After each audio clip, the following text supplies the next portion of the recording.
What kind of country do we want to live in? A country of chaos, fear and hate, or a country of freedom, compassion and justice? La première. Crooked Joe Biden became mentally impaired, sad. But lying Kamala Harris, honestly, I believe she was born that way. Les clés. Spéciale, élection américaine.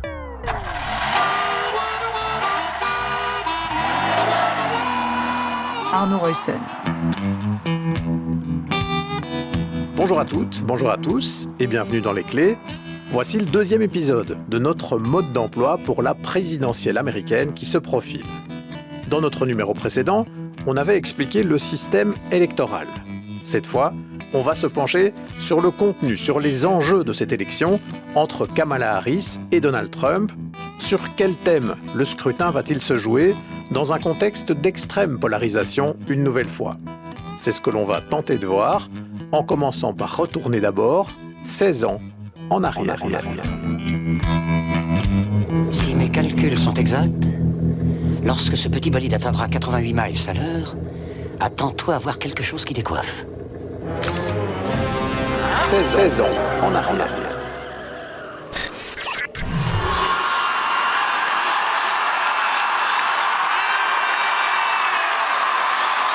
Hello, Chicago! C'est au soir du 4 novembre 2008, dans la nuit de Chicago, que Barack Obama célèbre sa victoire avec ces mots. If there is anyone out there who still doubts, Si quelqu'un doute encore que l'Amérique est un endroit où tout est possible, who still wonders, si quelqu'un se demande encore si le rêve de nos fondateurs est vivant, à ceux qui doutent du pouvoir de notre démocratie, ce soir, vous avez donné votre réponse.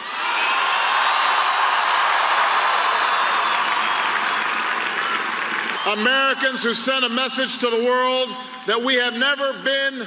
Les Américains ont envoyé un message au monde. Nous n'avons jamais été une simple collection d'individus ou un simple ensemble d'États rouges et d'États bleus. Nous sommes et nous serons toujours les États-Unis d'Amérique.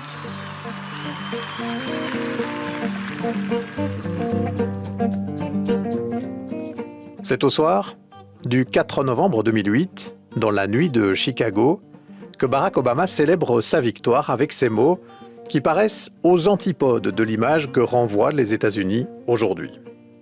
Mais ce sont d'autres mots que j'avais envie de vous faire entendre pour débuter cet épisode. Ceux de son rival de cette campagne, le républicain John McCain. Voilà ce que lui disait le même soir, au moment de concéder sa défaite.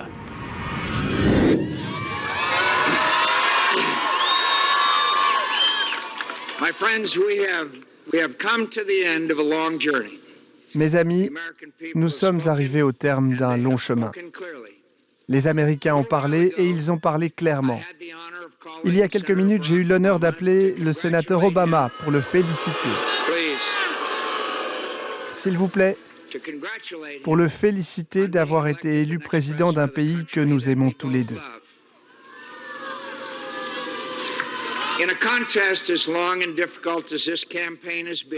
Dans le contexte long et difficile de cette campagne, son succès force mon respect pour ses capacités et sa persévérance.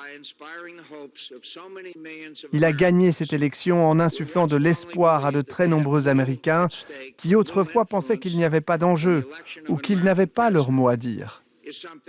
C'est quelque chose que j'admire profondément. C'est une élection historique. Et je reconnais sa signification spéciale pour tous les Afro-Américains. Le sénateur Obama et moi avons eu des points de vue divergents. Les siens l'ont emporté, mais sans aucun doute, nos différences demeurent. C'est une époque difficile pour notre pays que nous vivons aujourd'hui. Je m'engage envers lui à faire tout ce qui est en mon pouvoir pour l'aider à nous diriger au travers de ces défis auxquels nous faisons face.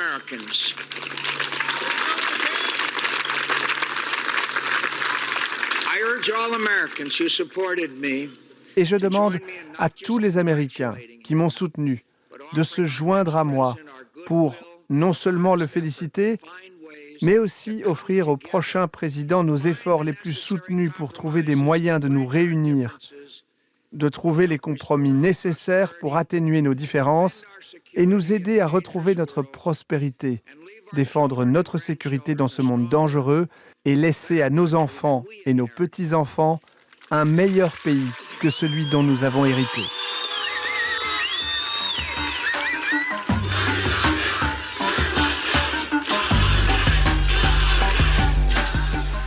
Ça, c'était donc le discours de défaite d'un candidat républicain en 2008, il y a donc 16 ans. Alors, pour commenter ce qu'on vient d'entendre là, et surtout sur ce que ça disait des États-Unis de 2008 par rapport à ce que sont devenus les États-Unis aujourd'hui, on retrouve Serge Jaumin, qu'on entendait déjà dans notre épisode précédent. Bonjour. Bonjour. Vous êtes, je le rappelle, professeur d'histoire contemporaine à l'ULB. Vous co-dirigez le Centre d'études des Amériques à l'Université libre de Bruxelles. Et d'abord, j'ai envie de vous faire commenter ce qu'on vient d'entendre là, ces mots de John McCain, républicain, hein, on le rappelle. On ne les imagine absolument pas dans la bouche d'un Donald Trump, ce qui dit quand même beaucoup de comment les États-Unis, en 16 ans, ce qui est finalement relativement court, ont profondément changé en termes de polarisation politique. Tout à fait. John McCain est malheureusement décédé aujourd'hui. Et c'est une autre Amérique que l'on a face à nous. John McCain qui est, il faut le rappeler, un républicain très traditionnel, favorable à la peine de mort, pas favorable à l'avortement, etc. Donc c'est vraiment l'image traditionnelle de l'homme républicain. Et à la fin, il a été battu assez sèchement par Obama et il a reconnu sa défaite, mais aussi il l'a reconnu de manière extrêmement élégante, comme on l'a entendu. On peut rappeler aussi que au début de la présidence Trump, il y a eu évidemment une remise en cause d'une série de mesures lancées par Obama, dont l'Obamacare, et il a été une de ces personnes qui s'est opposée à la transformation de ce qui était une mesure des démocrates. Et donc, c'est quelqu'un qui, encore aujourd'hui, a une image excellente chez un certain nombre de républicains traditionnels, mais aussi notamment chez les démocrates. Alors, comme vous le soulignez bien, quand on entend le discours actuel de Donald Trump, ses invectives à l'égard de ses concurrents, on a l'impression qu'on est vraiment dans un autre monde. Et en plus, il a été, les fact-checkers, donc ceux qui regardent le nombre de mensonges qui sont diffusés, ils s'en sont donnés à cœur joie sous la présidence Trump. Et depuis qu'il est à nouveau candidat, il aligne les mensonges, et des mensonges qui peuvent parfois être très gros. Hein. Donc on se rappelle évidemment de sa déclaration sur les Haïtiens qui mangent les chats à Springfield. Bon, c'est évidemment, je pense que pas grand monde ne l'a cru, mais c'est pas grave. Ça fait partie de ce qu'il appelle les vérités alternatives. Et donc là, effectivement, le monde a changé. Oui, le monde a changé vraiment sur ces deux aspects. Hein. À la fois la tradition républicaine, je dirais, de reconnaître sa défaite, même si on n'est pas du tout d'accord avec le candidat, mais de cette continuité démocratique des États-Unis. Et puis, comme vous venez de le pointer, à l'époque, la campagne se faisait sur des faits. On a l'impression, on était sur des visions de société différentes, mais on était quand même relativement d'accord entre politiques sur des faits établis. Aujourd'hui, ça a pratiquement volé en éclats avec un Donald Trump et cette notion que vous rappelez de faits alternatifs, c'est-à-dire on peut dire n'importe quoi, comme il y a au plus beaucoup de gens qui me soutiennent et qui me croient, c'est que c'est quelque part un peu vrai. Hein, c'est un peu presque ça la doctrine de Donald Trump en la matière. Oui, tout à fait. Et ce qui est intéressant aussi, c'est tout de même qu'il a refusé de participer à un deuxième débat avec Kamala Harris. Il a aussi critiqué très vivement les journalistes qui ont organisé le premier débat parce qu'il s'était permis parfois de rétablir un certain nombre de vérités. Et encore, ils avaient été extrêmement prudents. Mais donc, la particularité, c'est que il refuse quasi un véritable débat sur les faits. Et donc, on voit qu'il y a un alignement évidemment de fausses informations. Et alors, on a tout de même tout ce qui vient de se passer autour des ouragans. Et on a tout de même une élue républicaine qui a laissé entendre que peut-être que le président des États-Unis était derrière les ouragans. Et donc, il y a des élus républicains tout de même qui ont dû recadrer un petit peu et dire, vous savez, le président n'a rien à voir dans la météo. Mais ça permettait ensuite de dire que, bien entendu, on n'aidait pas les sinistrés, alors qu'il y a plusieurs gouverneurs républicains qui ont remercié le président démocrate Joe Biden pour ce qu'il avait fait pour aider les sinistrés. Et donc, il y a là des choses qui sont complètement fausses. Mais la particularité, c'est que ça passe avec le reste. Et finalement, Donald Trump voit qu'on ne lui en tient pas rigueur. Et donc, il a continué sur cette même ligne. Alors, est-ce qu'on peut identifier dans ce contexte très particulier d'une campagne où les fake news circulent et volent même, on a l'impression, est-ce qu'on peut identifier quand même les quelques points clés, les quelques enjeux, notamment qui concernent l'électorat en balance dans les swing states, dont on parlait beaucoup dans notre épisode précédent, les points de programme clés sur lesquels cette élection présidentielle risque de se jouer pour les Américaines et les Américains? Oui, alors donc la première chose, c'est qu'on doit avoir en tête que les Américains sont d'abord préoccupés par la politique intérieure. Donc ce qui se passe à l'extérieur, a priori, ça ne les concerne pas et ça joue très peu dans la campagne. Cette fois, cependant, il y a évidemment le conflit israélo-palestinien qui s'est invité dans la campagne. Ce n'est pas un élément majeur, mais c'est tout de même un élément assez important parce que l'on a vu les critiques à l'égard de Joe Biden, mais aussi en partie à l'égard de Kamala Harris, des personnes qui soutenaient les Palestiniens en estimant que le soutien à Israël était trop fort. Mais donc ça, et il y a évidemment aussi une série de débats autour de la guerre en Ukraine, mais le débat sur la guerre en Ukraine est intéressant parce que c'est moins le fait de savoir ce qui se passe en Ukraine qui intéresse les Américains, de savoir est-ce que ça nous coûte beaucoup d'aider l'Ukraine et quel est mon intérêt, moi, comme Américain, à aider l'Ukraine? Et donc, ça nous ramène à la politique intérieure et c'est là-dessus que ça se joue. Et l'on sait que le premier élément, c'est évidemment l'économie. C'est évidemment l'économie, mais ça n'est pas, je dirais, la macroéconomie. Parce que la particularité aujourd'hui, tous les experts sont d'accord, la situation économique est bonne aux États-Unis et elle s'est améliorée sous la présidence de Joe Biden.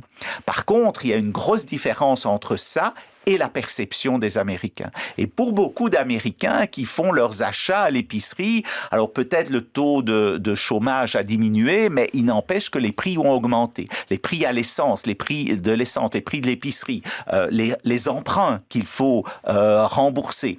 Et donc ça, l'économie, c'est certainement le point principal.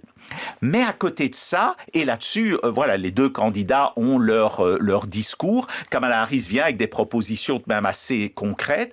Du côté de Donald Trump, on est parfois un petit peu plus flou, mais on laisse entendre que, avec lui, homme d'affaires, les choses fonctionneront beaucoup mieux. Le deuxième point, c'est la question de l'immigration. Et ça, c'est une question avec laquelle les républicains sont venus en force, en soulignant que il y avait un problème à la frontière sud et qu'on laissait entrer beaucoup trop d'immigrants. Parce que pour Donald Trump, un immigrant égale un voleur, égale quelqu'un qui vend de la drogue, égale un criminel. Et donc, sa solution, c'est très clair, on met toutes ces personnes dans des camps et on les rapatrie par la force. Et donc là, c'est un deuxième point et il essaye de montrer que Kamala Harris, qui doit tout de même défendre le bilan des 4 dernières années, ne sera pas aussi forte que lui. Le troisième élément, qui est lié aussi à la question de l'immigration chez les républicains, c'est la question de la sécurité, qui joue aussi beaucoup. Un certain nombre de personnes ne se sentent pas en sécurité et estiment qu'ils ont besoin d'un pouvoir fort pour se sentir plus en sécurité. Et là, il y a tout un discours sur les migrants. Et puis, il y a bien sûr aussi, alors on en parle un tout petit peu moins pour le moment, mais c'est une question centrale, c'est bien sûr la question de l'avortement.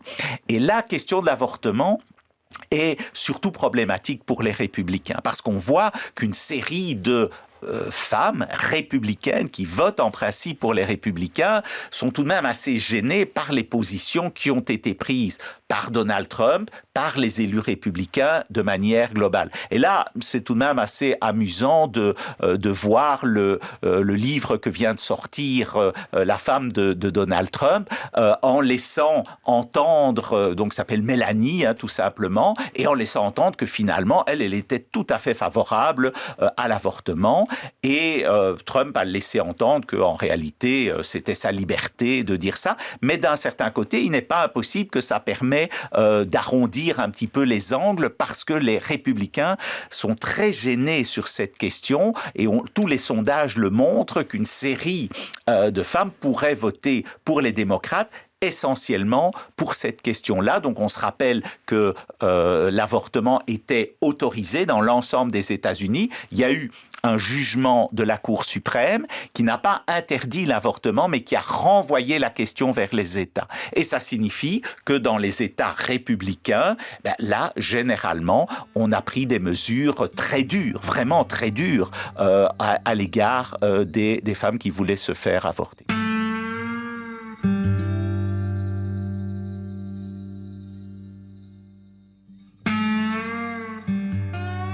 Et ce que l'avortement pourrait changer dans la campagne, on y reviendra plus en détail dans notre 3e épisode consacré à la campagne présidentielle, un épisode où l'on se penchera spécifiquement sur les forces et les faiblesses de Kamala Harris.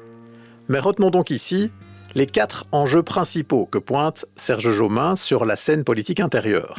Le pouvoir d'achat, la sécurité, l'immigration et l'avortement. Et intéressons-nous un peu plus avant à la question du pouvoir d'achat, puisqu'elle est véritablement centrale dans le vote des Américaines et des Américains. Et là, on a un fameux hiatus entre ce que ressentent les Américains, qui ont l'impression que le coût de la vie a explosé, et la réalité de ce que montrent les études, qui démontrent plutôt la bonne santé de l'économie américaine et attestent que la majorité des citoyens en profitent. Toutes les études sont unanimes de ce point de vue, les chiffres sont positifs. La particularité, c'est que la personne, l'Américain moyen qui vit au quotidien, qui voit que les prix ont augmenté, c'est notamment les prix de l'essence. C'est quelque chose qui est très marquant, même si vous ne prenez pas d'essence. Vous voyez les prix à la pompe, vous dites « wow, les prix ont augmenté ». C'est les prix à l'épicerie, vous voyez ce que vous payez à la fin. C'est aussi, et c'est très important, il faut savoir que beaucoup d'Américains, comme partout, vivent en partie à crédit. Il faut rembourser, et notamment rembourser les dettes hypothécaires pour les maisons. Et on voit que là, les prix ont augmenté, mais évidemment, les salaires ont en partie suivi. Mais globalement, il y a une question de ressentiment et c'est le sentiment qui joue beaucoup et qui n'est pas quelque chose, je dirais, de scientifique, mais il y a un mal-être d'une partie de la population et elle l'exprime de façon assez logique aussi en rejetant les personnes qui sont au pouvoir. En même temps, il faut tout de même se rendre compte que Donald Trump n'a pas fait grand-chose sur le plan économique. Les mesures qu'il a prises ont été des mesures très favorables aux grandes fortunes, mais pas à la population de manière générale. Il faut aussi savoir que sa stratégie aujourd'hui, c'est de dire on va mettre des barrières douanières, on va augmenter les taxes douanières de l'ordre de 10 voire 20%. Or ça, on sait que ce sont les Américains moyens qui vont payer. Mais ils ne vont pas s'en rendre compte immédiatement parce qu'il y a toujours un petit effet de retard. Et donc, même si Donald Trump est pour partie en cause, d'ailleurs, dans l'inflation, puisque les mesures qu'il a prises durant le Covid l'expliquent en partie, même si certains points de son programme pourraient encore accentuer cette inflation, vous venez de nous le dire, les Américains considèrent que le problème de l'inflation, c'est le problème de Joe Biden, et partant de là, aussi un peu le problème de Kamala Harris. Oui, et il faut se rendre compte aussi que, on a une bonne image parfois de l'économie sous Donald Trump, mais c'est aussi ce qu'ont fait ses prédécesseurs au moment où il est arrivé. Et donc, on est vraiment dans l'ordre du sentiment, comme je le disais. Alors, un des autres gros enjeux de la campagne, c'est Donald Trump lui-même. En fait, on a l'impression qu'il est, pour une partie des Américains, un repoussoir et que les démocrates essayent de jouer cette carte-là, on peut le dire comme ça, c'est essayer d'aller chercher, comme ça avait déjà été le cas un peu pour Joe Biden il y a 4 ans, de dire « votez pour nous, sinon ce sera Donald Trump ». Oui, alors il faut savoir qu'on se rappelle quand Joe Biden a commencé cette campagne électorale, c'était son principal argument. Bon, je suis peut-être vieux, j'ai sans doute un certain nombre de défauts, mais je suis moins pire finalement que Trump. Et Kamala Harris a apporté un nouveau souffle dans la campagne. Elle a dit ça, mais aussi elle est venue avec beaucoup de dynamisme, beaucoup de propositions, etc. Il n'empêche que, et là-dessus elle est alignée bien sûr sur ce qu'a fait Biden, il y a un discours pour le moment chez les démocrates, mais qu'on retrouve aussi chez pas mal d'observateurs, notamment étrangers, laissant entendre qu'une présidence Trump, une nouvelle présidence Trump, serait catastrophique pour les États-Unis, ce serait très dangereux pour les États-Unis et pour le monde entier. Alors pourquoi? On peut se dire, oui, mais il était déjà là en 2016. Il faut se rappeler qu'en 2016, quand il a été élu, c'était un peu une surprise. Alors pour les observateurs, mais sans doute un peu pour lui. D'ailleurs, il n'avait pas vraiment d'équipe. Et on a vu le turnover des personnes qui étaient autour de lui. Cette fois, s'il gagne, il a une équipe, il est prêt. Il y a un projet qui a été développé par des cercles, des think tanks de droite, voire d'extrême droite, et qui donne une sorte de ligne directrice pour l'évolution des États-Unis. Et surtout, sa volonté, c'est cette fois de débarquer un nombre très important de fonctionnaires, de mettre des hommes, surtout des hommes à lui, dans différentes fonctions, et ainsi de gérer le pays. Il a d'ailleurs dit: si je deviens président, le premier jour, je serai un dictateur. Et dans les derniers jours, on a vu Miller, l'ancien chef d'état-major, dire cet homme est un fasciste. Donc il a souligné ça dans le dernier livre de Woolworth qui vient de sortir, où on fait une série de révélations sur Donald Trump. Et on sent que même des républicains, de plus en plus de républicains, je dirais modérés, ou des républicains très traditionnalistes, se disent cet homme est très dangereux. Et on voit... C'est pas par hasard que, évidemment, Kamala Harris les invite sur ses plateaux, lors de ses meetings et tout. Et l'image, c'est vraiment ça, c'est de souligner cet homme est dangereux. De l'autre côté, Trump, lui, il laisse entendre que Kamala Harris est très dangereuse en laissant cette image de bolchevique, de communiste, de libéral d'extrême gauche, et surtout en laissant entendre qu'elle n'aura pas la poigne de Donald Trump pour résister à un certain nombre de forces internes ou externes aux États-Unis. Vous nous avez cité, Serge Aumain, cette inquiétude agitée par les démocrates sur ce que pourrait donner un mandat de Donald Trump. Mais vous, le spécialiste, vous, l'analyste qui regardez les États-Unis de près et depuis déjà longtemps, vous partagez cette inquiétude aujourd'hui de dire si Donald Trump est réélu, vu comme il est organisé cette fois-ci, vu qu'il a tous des cercles organisés autour de lui, vu qu'il pourrait en plus bénéficier du soutien de la Chambre et du Sénat, hein, il pourrait faire le grand chelem, si je puis dire. Vous êtes inquiet, vous, pour la démocratie américaine et pour ce que ça pourrait signifier pour le monde ? Oui, je suis inquiet, je dirais même je suis effrayé. Je suis effrayé surtout s'il réussit. Et ça va être un enjeu, on n'en parle pas suffisamment, mais ça va être un enjeu essentiel. S'il réussit, comme vous l'avez dit, à faire le grand chelem, c'est-à-dire avoir la Chambre des représentants, le Sénat avec lui, en comptant que la Cour suprême, qui intervient tout de même beaucoup à la fin d'un certain nombre de débats aux États-Unis, la Cour suprême lui est favorable, puisqu'il a nommé récemment, lors de sa présidence, 3 juges. Si on arrive dans cette configuration-là, il n'y a plus aucun contre-pouvoir. Et on voit déjà que le Parti républicain, en fait, il n'existe plus. C'est aujourd'hui le parti de Trump. Il a mis sa belle-fille dans un des postes de président du parti. Il contrôle l'ensemble du parti. On voit qu'il contrôle l'ensemble des élus. Les personnes qui essayent de s'opposer à lui sont débarquées. Et il faut se rendre compte que les États-Unis ont été organisés sur un système qu'on appelle le check and balance, c'est-à-dire que l'idée, c'est que les pouvoirs se contrebalançaient. Ça a bien été l'objectif des pères de la Constitution, c'est d'éviter notamment qu'un président prenne trop de pouvoir. Ce qu'il voulait absolument éviter, c'est que ça devienne un monarque absolu. Et donc, tout a été conçu de cette manière, mais on a l'impression qu'ils n'ont pas pensé qu'un jour on pourrait avoir quelqu'un comme Donald Trump qui réussirait à avoir le soutien d'une telle masse de la population. Parce qu'il faut aussi tout de même rappeler qu'il est extraordinairement populaire, parce qu'on dit ici en Europe, on a parfois un peu de mal à comprendre les soutiens de Trump, mais ils sont bien réels et on est dans une démocratie, même si le système électoral est un peu particulier, à partir du moment où il est élu légitimement, il n'y aura pas grand-chose à faire. Dernier élément alors, la participation. Ça va être un enjeu de nouveau très important cette fois-ci, le fait de parvenir à motiver des électeurs qui hésitent à se rendre aux urnes, les motiver à aller voter, en particulier côté démocrate. On sait que Donald Trump, il a une base qui le soutient très fort et qui est fortement mobilisée.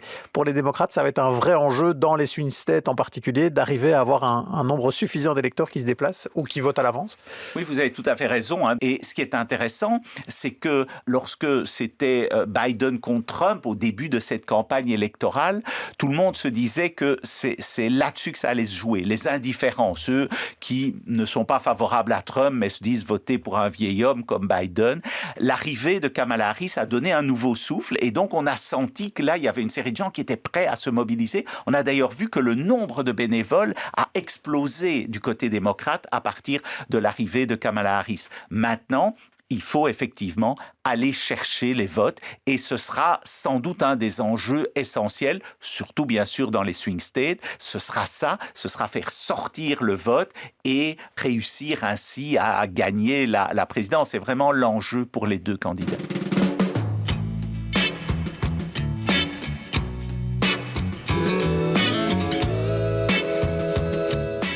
Voilà donc pour les enjeux de cette présidentielle. Je vous précise que cet épisode fait partie d'un triptyque mode d'emploi de la présidentielle américaine que l'on vous propose dans les clés et que les 3 épisodes sont déjà en ligne afin que vous puissiez vous préparer à cette élection du 5 novembre prochain. Merci de nous avoir suivis.